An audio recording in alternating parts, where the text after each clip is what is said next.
From the Mamma Mia podcast network, I'm Mia Friedman, and this is No Filter. Real stories you won't be able to stop listening to.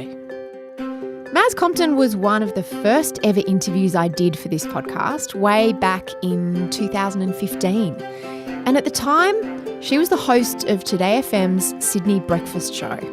What neither of us knew at the time of that first interview was that Maz was about to endure one of the most brutal and humiliating periods of her career. And she just decided to stop drinking. Maz knew she'd had a problem with alcohol when she couldn't stop saying yes to it, but she didn't classify herself as an alcoholic. She was high functioning, kicking huge career goals, and her personal life was great. She wasn't unwell, and she wasn't out of control. She didn't seem to tick any of the boxes on the label marked alcoholic, except one. She didn't know how to manage the amount of alcohol she drank, and she was drinking it almost every day. She's written a book about it called The Social Rebellion, and she's got some really interesting insights. Maz Compton, tell me about the last drink you had. Oh my gosh, Mia, it was 3.5 years ago and I don't really remember because I was wasted. Did you know it was the last drink as it went down? Yes, because I decided in about October of 2014 that I was going to take a month off drinking from the 1st of January 2015. So it was New Year's Eve and I was at Dawes Point with my boyfriend under the Harbour Bridge having champagne and a great old time watching the fireworks, and I knew that was going to be my last drink for 31 days. That was the original commitment, and it was 3.5 years ago. So you thought you'd go out with a bang? Literally. And I did, and it was awesome. And then I did a month off alcohol and it changed my entire life. I want to just talk about the year that led up to that decision, 2014. Yeah. You've got a look on your face that I get when people ask me about 2006. Oh, so your 2006 Yeah. was my 2014. Yeah. Okay, cool. Which is when you're in the kind of the eye of the hurricane and it becomes this short but life or career changing and life changing experience. Yes. Tell me about 2014. Well, 2014 and 2015 were both really, really huge years in different ways. So 2014, I was hosting the National Drive show. So I had Hamish and Andy's job, like bucket list. So career-wise, I was in the best position that I'd been in. You can't ask for more than that as a radio person. You'd been in radio Forever. Since I was a child. So they were big shoes to fill. Huge. But we had this epic team. Oh, it was the best year in the radio sense of the year. I was living in Melbourne. I just started dating this cool guy who lived in Sydney. So we're doing this fun long distance thing. And I'm traveling and I'm hosting this great show with someone who I loved working with, and my team was like, it was all coming up Maz Compton. And then in September of that year, my really good friend and manager, Mark Byrne, passed away very suddenly at 45. And it really made me reassess everything in my life. How did he die? Heart attack, kitchen floor, not far from these offices actually on Elizabeth Street. That's so terrible. It was the worst. And I remember getting that phone call, and it actually, I now know what shock is. And I don't think I've ever experienced shock, but I was in shock for about 24 hours. What did it feel like? Numb, nothing. Like I lost all sense of my senses and my sensitivities, and I was blank. So when you have a massive trauma like that, no matter how awesome your life is, everything changes from that moment on. And I did a big old reassessment. So I looked in the mirror and I was like, okie dokie, kiddo, you don't have your best mate championing you now. So you've now got to believe in yourself. And I realised at the time I had pretty lousy self-esteem, despite the billboards and the paychecks and the interviews and the exclusives and all of this stuff. You were 34, you were divorced. 34, had been through divorce, had constantly been living away from my family. So I was living interstate again. Where is your family based? Sydney. And no kids? No kids. Which was all fine and my choice as well. So good, but no judgment. Thanks. When Mark died, I really did a self-check and I went, okay, well, there's this interesting thing that I do. every single day, and it's called drinking alcohol. And Every day. I would say pretty much every day I'd have a drink. Some days it would be a bottle. Some days it would be one glass of wine. Now, you raise your eyebrows, Mia, but... Because I'm raising my eyebrows, Maz, because you're tiny. You're teeny tiny, right? And I drink... if I have 2 glasses of wine, I'm pretty smashed and I'm bigger than you. Yeah. So I was really good at drinking, How though. would you be after a bottle? Actually fine, and that was the issue. Well, not fine, like I wouldn't go for a long drive. No, but you could like carry on a conversation. You wouldn't be like I'd be on the floor unconscious. You wouldn't know. You wouldn't know. I wouldn't know. I don't think many people would know. Wow. And so that was the danger zone, because I went, so I'm doing this thing all the time. I'm pretty sure it's not great. So I'm functioning, and I'm high functioning because I've got this massive career. I've got all these wonderful things, but there's something amiss because I'm not happy. And I don't value myself. And so I can't sit and look in the mirror without, like I couldn't face my own truth. I think this is now looking back what I processed at the time. Like hindsight's wonderful. In the moment I was just sad, upset, so confused that my friend had died. Didn't know how I was going to carry on my career without my manager. What the hell am I going to do? And so I went to a therapist, and God bless Frankie, I've probably bought her a pool, the amount of money that I spent on therapy, but it was worth it.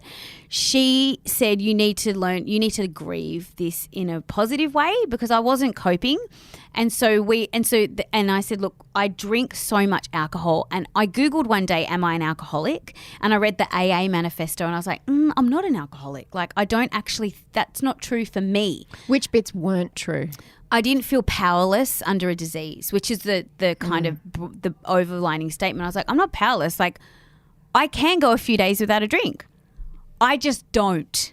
And when I have a great week, it's sometimes a week and I don't have a drink. Or sometimes I can go and I just have one, and then I get in my car and I drive home and I'm fine. And then other times I don't know how to stop. I want to drill down on that just a little bit more. So did you drink at a certain time of the day? Like, was there anything habitual about your drinking? No.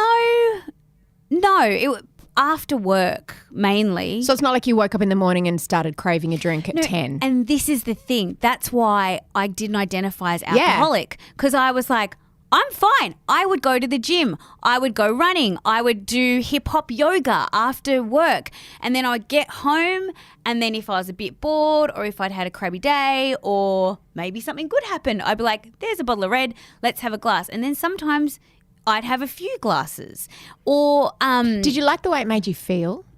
Yeah, so what I've realised now, and I this is why I've written the book, because when I Googled, am I an alcoholic? If this book had come up, it would have really helped, because I didn't want to go to AA because it didn't feel right for me, but there was nowhere else. Because your life wasn't out of control. You weren't hitting rock bottom. You hadn't lost anyone. You weren't vomiting in a gutter. You weren't sneaking alcohol at 10 a.m. in the toilets at work. The other end of that, I was killing it, like doing so well, but internally knowing maybe I'm not functioning at 100%. Like maybe I'm functioning at about 80% because the alcohol's having this slow but sure effect year on year for me, and I'm drinking a little bit more, a little bit too often year on year. So it's this little tiny gradual monster that I think when you have like a trauma like I did, it woke me up to it. And if that didn't happen, I don't know, maybe I would have needed to get to a rock bottom. I don't know. Did you ever black out? All the time. What's that like?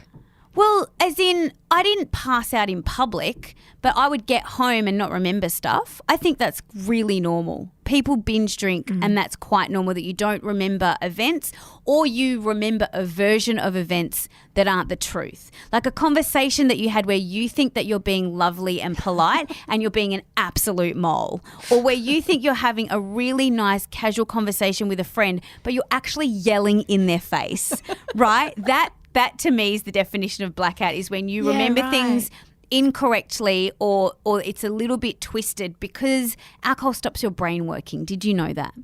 I did not. So you know how people say, and I go through this in the book, I kind of try to debunk a lot of the myths around alcohol, because I used to say this all the time. I'm like, yeah, but it relaxes me and I'm really highly strung.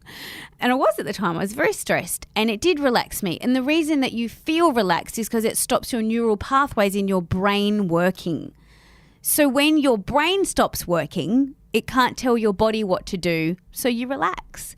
So that's why you feel relaxed when you drink alcohol, guys, is because it stops your brain. So I don't know what your drinking history or relationship with alcohol is, Mia, but I don't know if you've ever had a night out on the champagnes and then you've like done something and thought, oh, that's a bit out of character. Like, I only did that because I was drunk. Like maybe dancing on a table. Like I wouldn't do it at 10:30 in the Mamma Mia office. A long time ago, but yeah, no, I know what you're saying. Like, so I do know what you're saying. You lose your inhibitions. Yeah, or you of course. Get this. And that's why some people like it.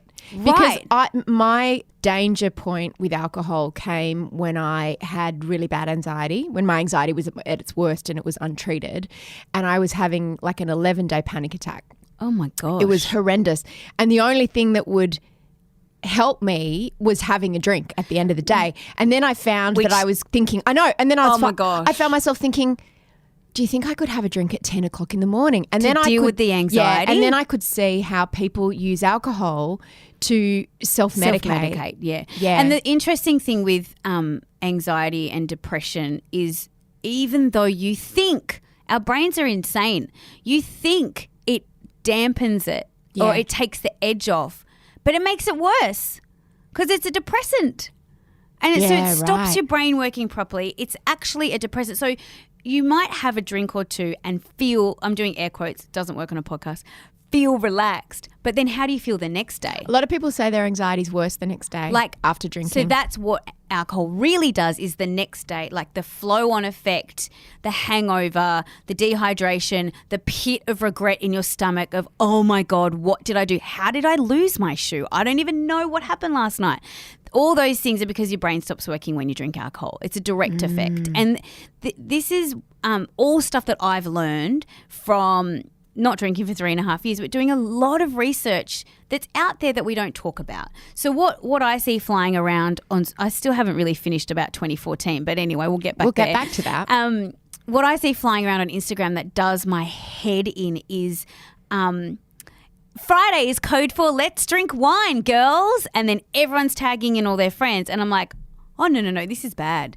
Friday should not be code for let's drink wine at all. Friday should just be code for, hey, let's just go and have great relationship with solid people founded on us connecting together. Why do we need to incorporate this substance? Because it is a, you know, for a lot of women in particular, women who are at home with small children or when you're working, it's like a break between the life that you have to have during the day looking after small children or the life that you have at work and then your own time. It's almost like it's a transition point. Yeah. Does that make sense? Yeah, I totally get that. But I would argue that What's another way to do that? I believe that we have the capacity to do our lives and the choices that we've made, small children, big careers, whatever, without needing to have a break that damages our body.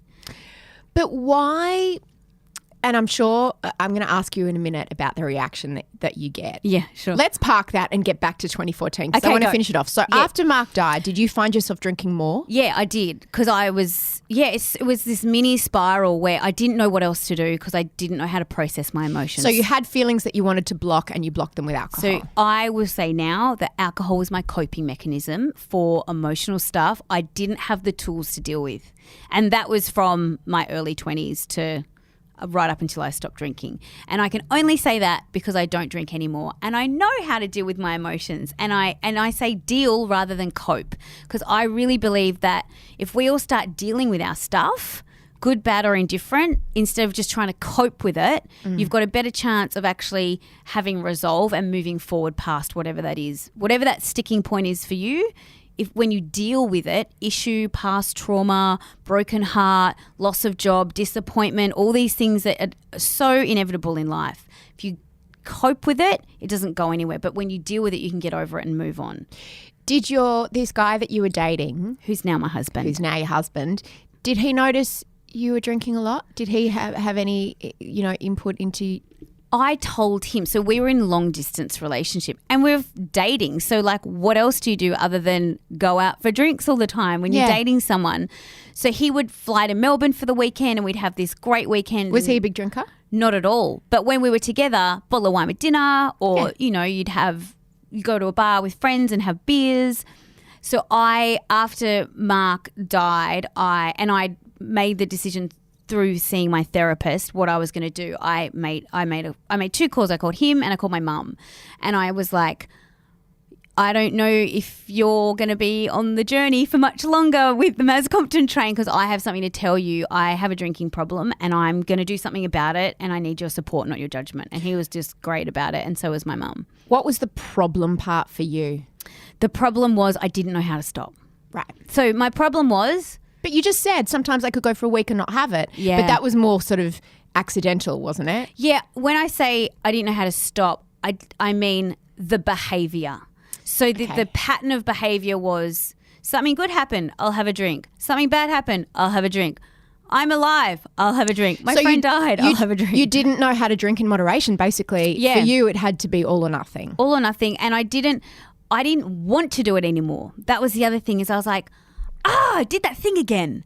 And it would do my head in because I'd wake up on a Saturday hungover. And I think every adult has done this where you wake up with a hangover and you're like, I'm never drinking again. And then it 2 gets o'clock. worse as you get older, those 2 o'clock hangovers. that afternoon, what are you doing? You're back at the bar having a drink with your friends. Well, no, you're not. I'm not. I'm just like... Maybe pre-kids. Yeah. No, but I think but that's interesting. That's a sign of the fact that you had a problem. That within a few hours. I kept doing the behaviour. And so for me it was, how do I figure out how to stop doing this thing that I don't want to do? Like my brain won't let me do what I want to do. So there was a massive disconnect there. And so that's when you have to do the self-reflection and you have to find your true authentic self within all of that to then have really honest conversation.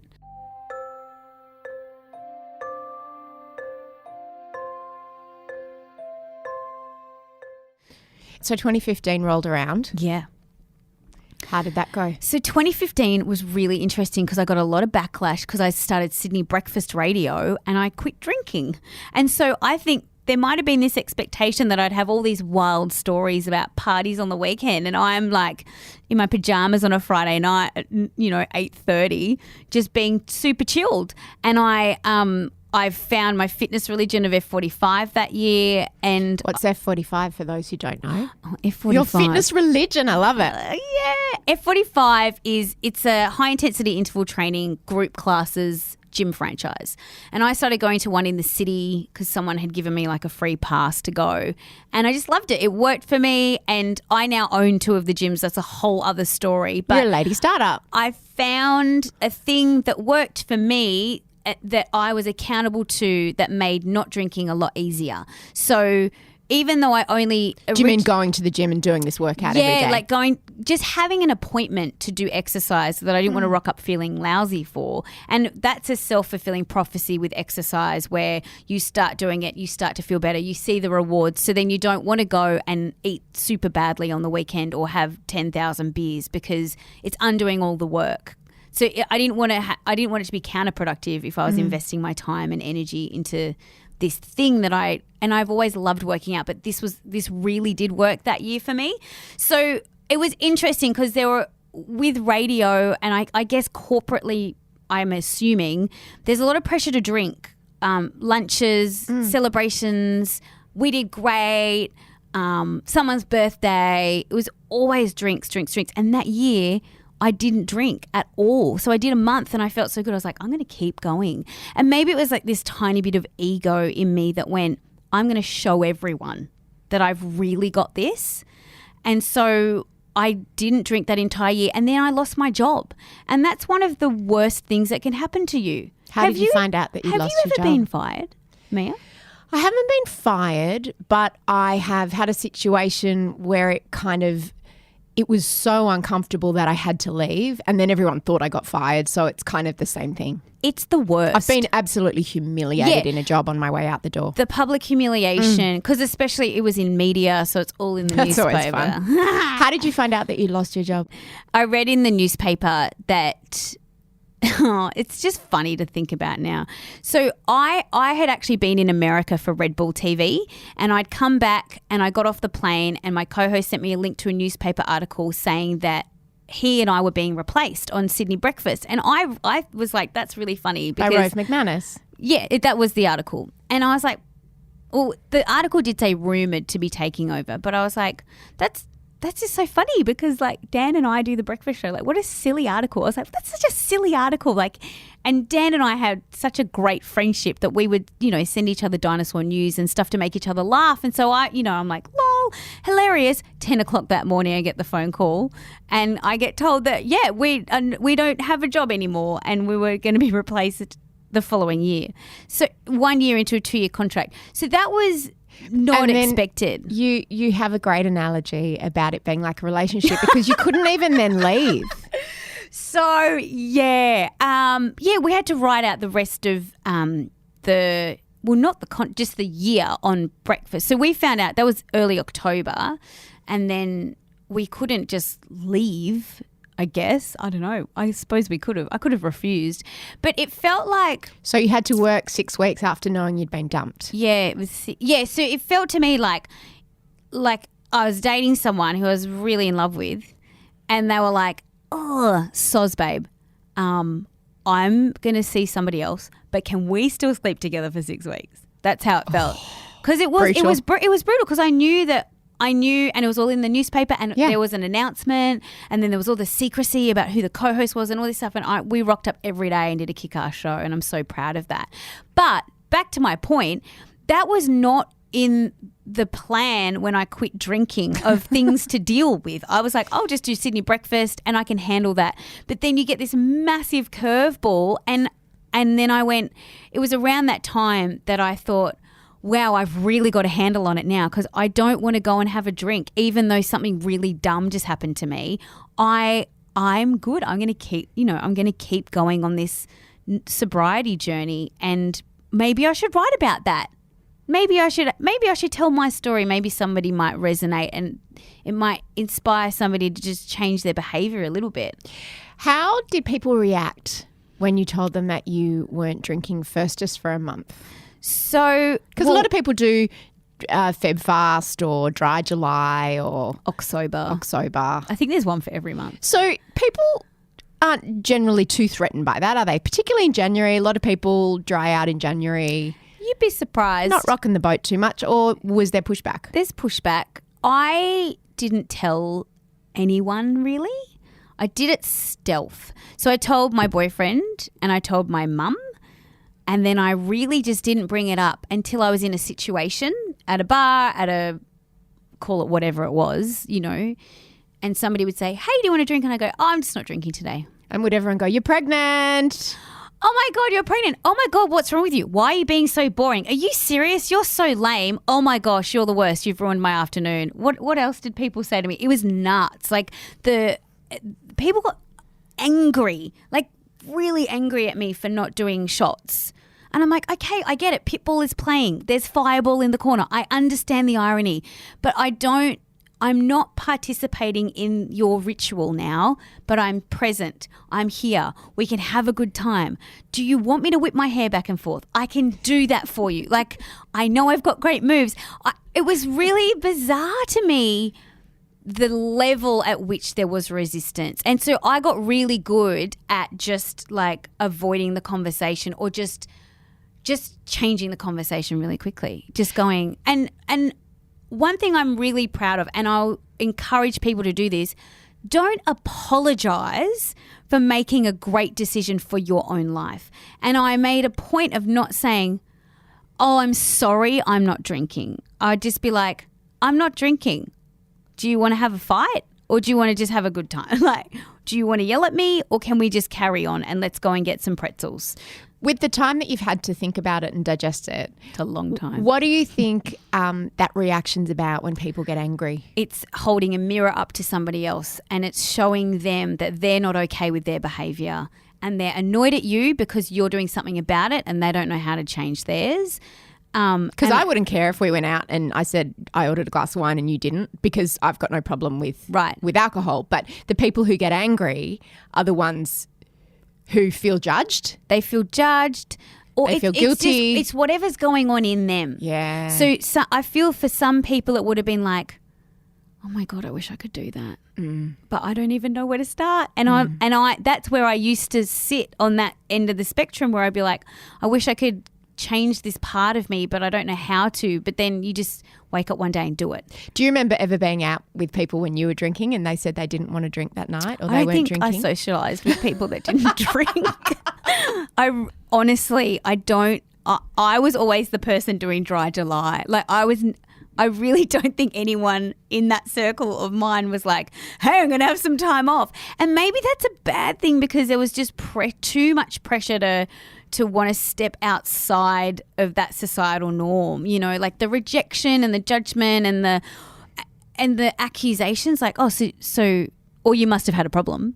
I'm like, well, I did, but the problem wasn't alcohol. The problem was my relationship with it. But you're too drunk for us to have this in-depth conversation, so go away. But you must have got very good at formulating a response and dealing with that whole interaction because it must still come up. How do you deal with it now? Oh, it's really easy now, and because I can tell the whole big long colluded story that I told you about 2014 and like trauma and death and the reason why. But really, it comes down to this: like I was being a crap human, and now I'm being an awesome human, and I'm 100% responsible for that change. And me stopping drinking was the catalyst for that change. That's really it. And do people go, oh, okay? Do you know, a lot of people say to me, and I find this response amazing, oh my God, I wish I could do that. And I go, honey, you can. And they go, no way. And then I go, then you've got a drinking problem. Because if you don't think that you can do something, it means if you don't think you can do your life without a thing, you're dependent on it. That's fair to say. That's logic, right? Yeah. Like tea. If you told me I've given up tea, I'd be like, did you have a problem? Why? I wish I could never do that. What's wrong with you? If you really had to, though, you could. Yeah. Like if you really had to, you could. Of course. I mean, when most people get pregnant, they give up 100 things. All those things. Including sushi. Yeah, I know. And who wants to do that? Nobody wants to have to do that. Seriously. So, yeah, it is interesting when people give me that, oh, God, I wish I could do that. There's no way I could do that. And then the other one that I find a little bit tough is when someone will say to me, oh, well, if you had kids, you'd drink. Oh.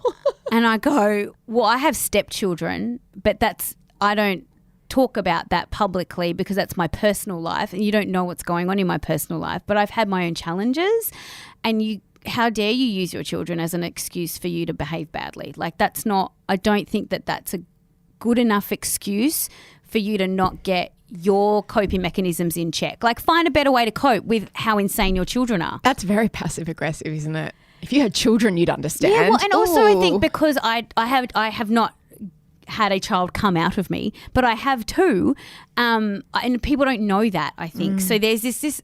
How old are your stepkids? 6, nearly 7, and 4. Oh. They're the best, and they're the best. So I've got this like so when Glenn, my husband, and I, when we first got together, like it was not just me and him, it was like, well, 1 became 3. And I had this, like so much stuff went on when I quit drinking. Like I inherited children. All this stuff went down. What's it like being a stepmom? It's so challenging. I think like I love it. And it's this really funny thing where I'm like, oh, I'm kind of pumped to have my own kid because there'll be differences, because I feel like as a step parent there's this level of grace that you just don't have because they're not your children, and so you can just kind of switch it off a bit. And because I do see Glenn like get really, and he's an amazing dad, but I can see him get so emotionally like crippled by just a little thing, whereas I'm just like meh. because I don't Yeah, have that like emotional like DNA bond, like whatever that is. I read this really interesting article that said and I don't know if this is science or just BS, but when a mother gives birth, a physical part of her heart is in her child's heart. So I've heard people say, like Barack Obama talks about his children. He's like, it's really weird because it's like your heart on the outside of your body running around. And I'm like, okay, that I don't understand what that means Not yet. But I was like, wow, that would be an amazing thing to experience. But in context, it makes like Glenn, how he interacts with his kids, it makes more sense to me. I'm like, oh, because you've got that whole heart thing going on, which I don't have yet. In that year that you were doing breakfast radio, because part of it was that they wanted you to be a generational kind of shift after Kyle and Jackie O, and they've tried some other people, and they wanted this kind of younger, fresher. They're still trying. Younger, fresher, vibier. Yeah, that was the slogan, feel. I think. Younger, fresher, vibier. Like, I was 35. I'm not young. Was there pressure to be that party girl and be drinking and be out there and partying? There was. How much of that pressure was just me putting that on myself, and what it didn't say it in my contract. You know, it didn't say, like, the contract didn't say you need to come to work on Monday with 1,000 stories about how outrageously fun your weekend was. But you got to come and talk about something. So I just had to redefine my on-air role, and I just had to find fun stuff to do that was relatable, that didn't involve drinking, and be really confident and proud about those choices. So I would still go to the football. I just wouldn't get blind. That was the difference, you know. I was going to say, did taking alcohol out of the equation change your social life much? Not for the first year, because I had to do a lot of stuff because of my job. And I know people listening to this, that might sound like I'm really ungrateful, because there's a lot of things that there's a lot of rooms that you find yourself in that you're like, whoa, how did I get here? But then it becomes your job. And so even though it sounds glamorous and fun, like red carpets, events, product launches, international travel at points, it becomes draining, and you really just want to be around your friends who love you for who you are, not what you do. And so I had to keep showing up to all of those things. And was everyone pretty pissed? And there would be drinks, and I just wouldn't have them. And I found I would just go home a little bit earlier, and I just feel a bit more awesome the next day. And I was fine with that. So the pressure was there, but I think it was maybe like this self-pressure that I put on myself to be the person that I've been on air in previous roles. And then I had to kind of shift it. So does your partner drink? Your husband? Not anymore. Why did he stop? It's 10 months in to where, it was around the time that I lost the job. He was never a big drinker. He used to get together with some friends once every 2 months, and they had this little whiskey club. It was so cute. And they'd all sit around and they'd try all these whiskeys, and he's really into his whiskey. Anyway, 10 months of me not drinking, he was like, the only person I want to have a glass of wine with is you. And he goes, doesn't look like you're going to be having wine anytime soon, because you're really on this sobriety bender, aren't you? And I was like, yeah, I just don't think I'm going to drink again. So he was like, okay, well, I'm done too. And so he hasn't had a drink for 2.5 years nearly. So if you go out to dinner with friends or whatever, do you feel judgy about people who drink? No, but people apologise to me all the time, which I find really funny. So people will go, oh, I'm going to have a beer. Is that cool? I'm like, I'm not your mum. Like, I don't care. You can do whatever you want to do. Like, nothing. Our friendship hasn't changed. The dynamic hasn't changed here. Like, but you're apologising. Do you want to have a beer? But Susan Carland used to talk about that. She's Muslim, and she used to talk about that during Ramadan, that people would always apologise for eating or drinking in front of her because during daylight hours she couldn't eat or drink for a number of weeks. And I think that human response comes from thinking, are you going to look at my wine and will it cause you pain or temptation or sadness or regret or, you know, longing in you, and I don't want to cause you any negative, difficult emotions. I think maybe it is just polite. It's like a polite gesture. Like, and will it cause anything of those things in you? No. I'm around people who drink all the time, and it's just, I don't even think about it, Mia. It's bizarre because I know myself so well. And I know 3.5 years ago and a day, the thought of not drinking seemed impossible. And now I literally do not drink, and I never think about it. And I don't apologize for it. And it's been the best decision, one of the best decisions. I've made some really good ones lately. One of the best decisions of my life. And so I want to share that story with people. And so if someone is sitting around me and they're having a drink, that's fine. And if they have an alcohol dependency problem and they want to talk to somebody about it, I'm the best person to talk to because I've been there. So have your wine and let's have the conversation. So that's why you wrote The Social Rebellion, so you can have that conversation, just not in person, with every single person who wants to have it with you. And I love having the conversation, don't get me wrong. But it is like reading this book is like having that conversation with you. It's written in your beautiful, engaging, funny style. Thank you. But in book form. And it takes people through. Because it's like, it's one thing to say, and it's the best thing I've ever done, but you're like, here's what you do today. Yeah, this is what you need to do. And also, I think you can't experience something until you experience it. So it's great. It's great that I don't drink and I'm this transformed, super connected, authentic Maz Compton and I feel amazing. That means jack to anyone who's not me. So I wrote the book because I want to try and translate like where I'm at. Forget where I'm at. Let's go back to where I started, which is literally in the same seat as you, questioning, am I an alcoholic? I don't think so, but I'm not entirely sure. Where do we go from here? What do we do? So, and that's why the book really is, it's a lot about, hey, have you considered, like I know that you've probably had these thoughts, but have you considered a little level deeper of what that might mean for you? And I think we get into this society and we get these jobs and relationships and pressure and all this stuff, and then we just drink because it's there. But when you do that year on year on year, for some people, for a lot of people, that ends up being really adverse and there's not many benefits, but we still do it.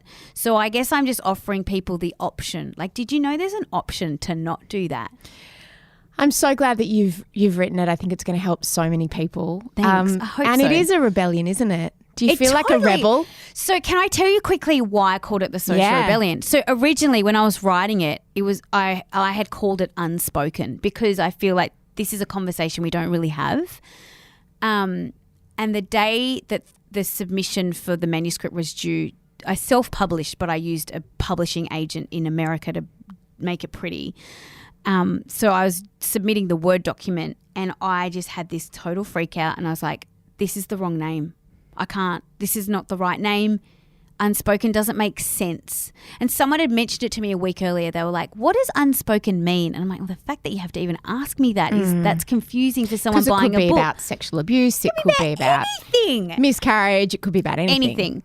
So I had a total freak out. I got a blank piece of paper. I started writing out like words and things and stories and everything that I'd experienced in the time that I hadn't been drinking. And then I went to bed about 1 a.m, which is very rare. I usually go to bed at like 8. 1 a.m, yeah. And then I got up, like my alarm went off at 5 and I woke up and I grabbed the piece of paper and it was like the Matrix. The Social Rebellion was just like, it just leapt off the page and I'm like, okay, that's the name of the book. Okay, now I need a byline. What's a good byline? It's brilliant. And it's meant to be called that. And it's amazing. Since I named it The Social Rebellion, it's taken on its own form and I'm just facilitating it now. And it's actually not even the book. It's a total movement and it's something that it is going to empower people. And the book is just like a version of the many other things that it is going to formulate, and you'll see that unfold over the next while. I'm so excited for you. Congratulations. Thanks. Thank you so much for just bothering to talk to me. Let's go and have a drink to celebrate. Of tea. I'll have a water. Now, if this has raised some issues or some questions or perhaps rung some alarm bells or raised some red flags for you, either about yourself or maybe someone in your life, you can have a look at Maz's book. If you go to her website, it's called thesocialrebellion.com, and it's a really good sort of toe in the water and first step to seeing if maybe giving up alcohol might be the right thing for you to do. You can also find her book by going to apple.co/mamamia, where all the books by all the people that we interview on No Filter are sold, including mine, which I haven't given a plug to for a long time, but it's still there. Work-Strife Balance. Get it into your eyes. No Filter is produced by Eliza Ratliff, who has not written a book yet, but I think one day she will. I'm Mia Friedman, and I will see you on mamamia.com.au.